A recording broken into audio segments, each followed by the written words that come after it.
Facing feelings without fixing them. A talk with Unmani. Our theme today is facing feelings without fixing them. And this theme really hits the point of a lot of our suffering on the spiritual path, but in general in life. This essential belief that an uncomfortable feeling is wrong and a pleasurable feeling is right, or that an uncomfortable feeling means something about me, or a pleasurable feeling means something about me. And if we believe that this feeling means something about me, whether it's positive or negative or in between, that meaning causes all the trouble. Because that meaning is the story about me, the identity, the identification.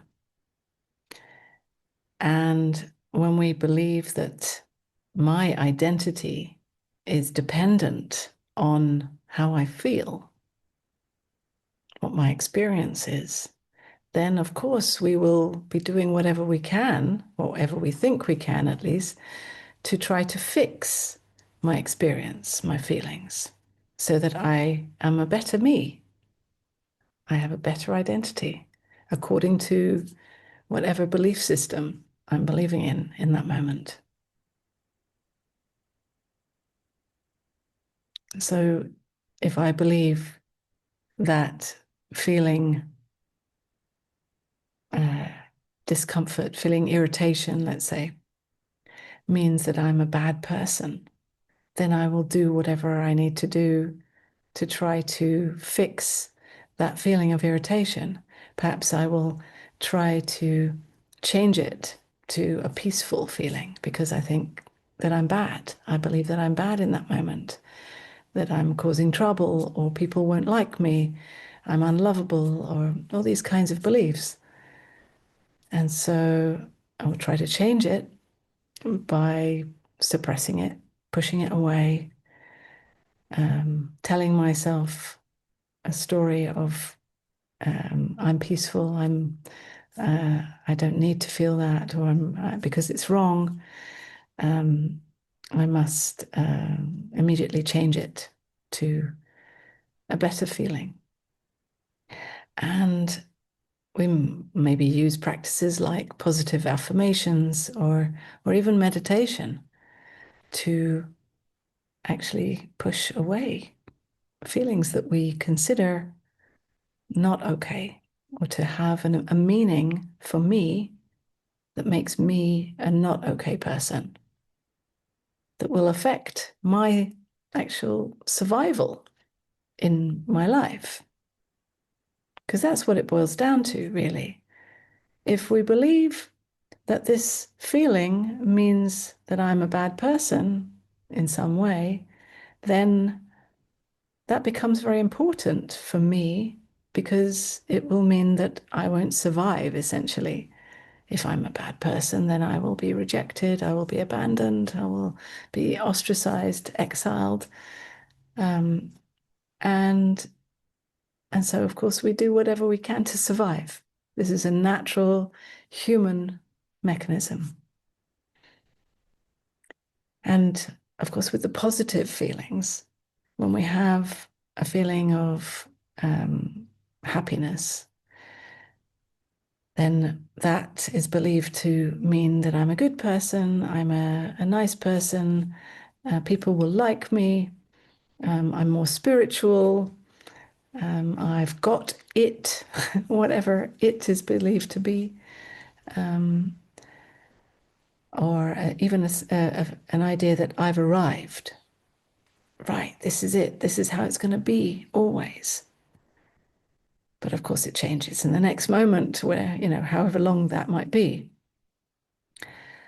And it's this idea that this is it. This means something about me.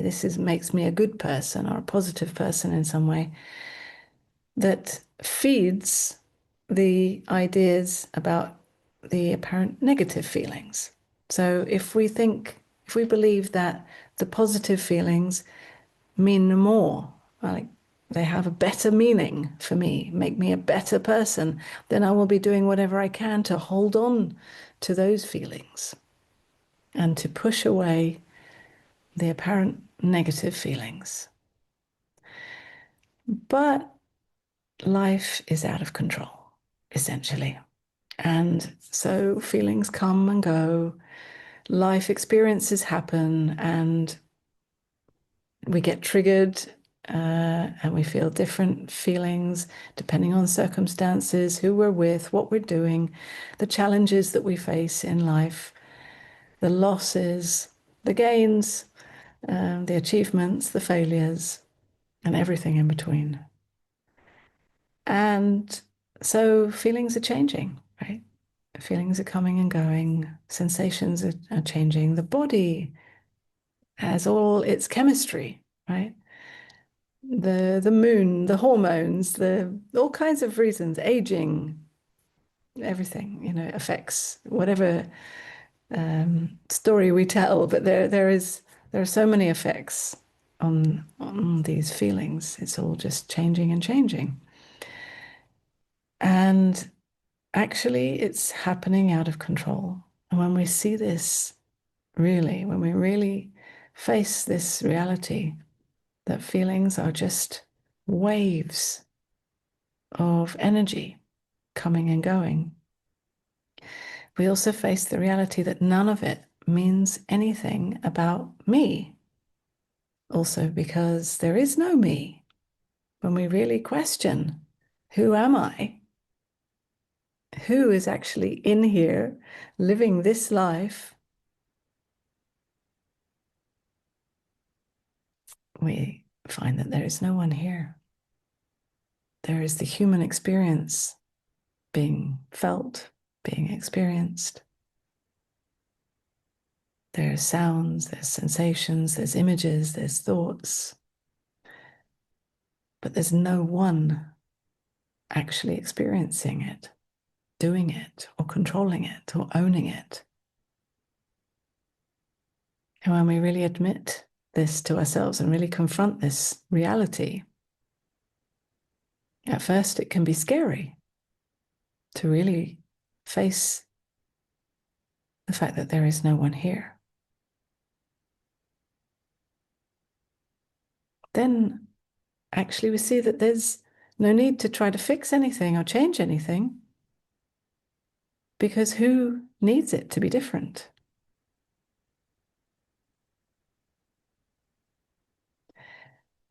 Who needs this apparent positive feeling to be here forever? And who needs to escape or push away any apparent negative feelings? Who needs any of it to be in any way? When we're not believing the story or the identification, the story of me, the meaning for me,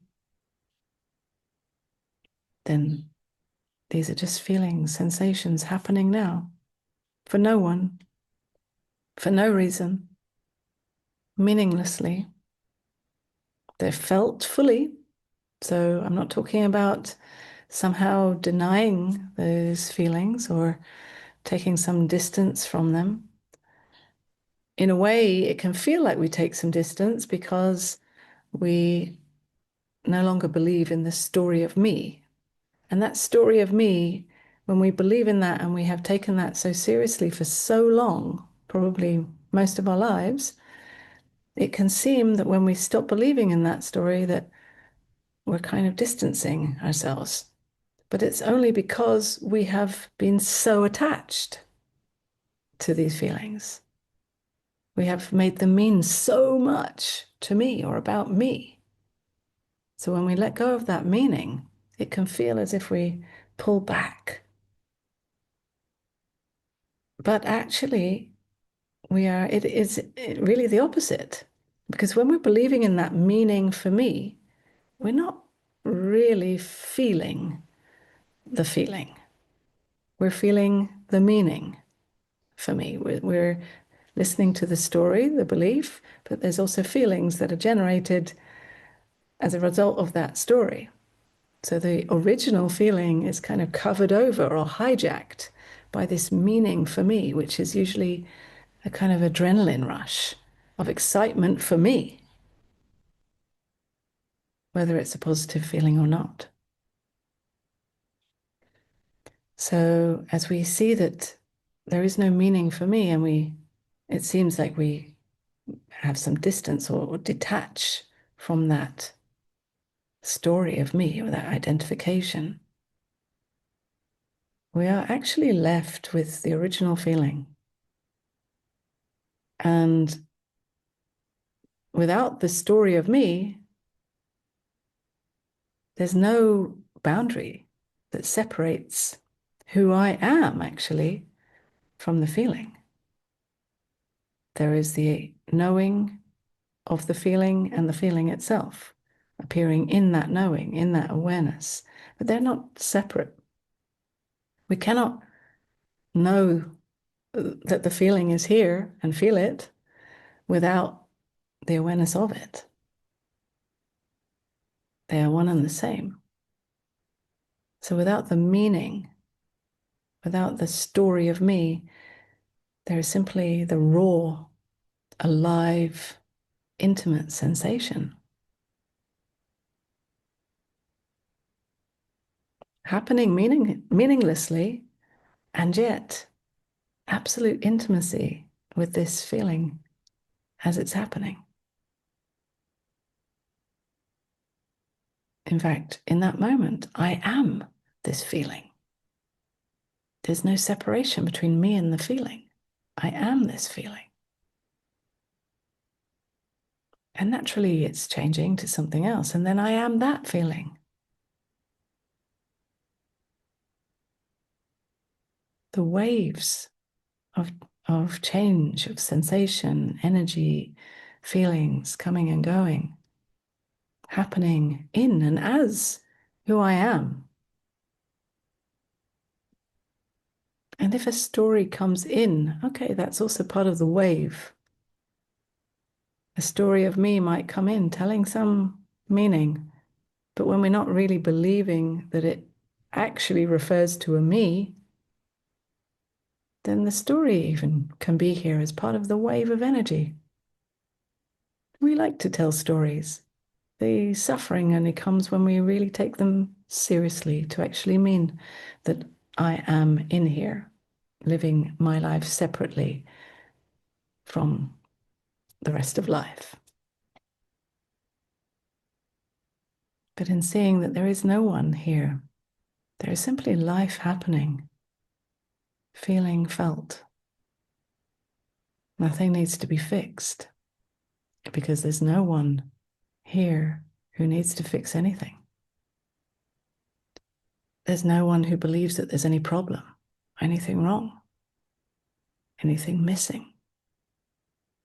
There's no one here that is preferring one feeling over another.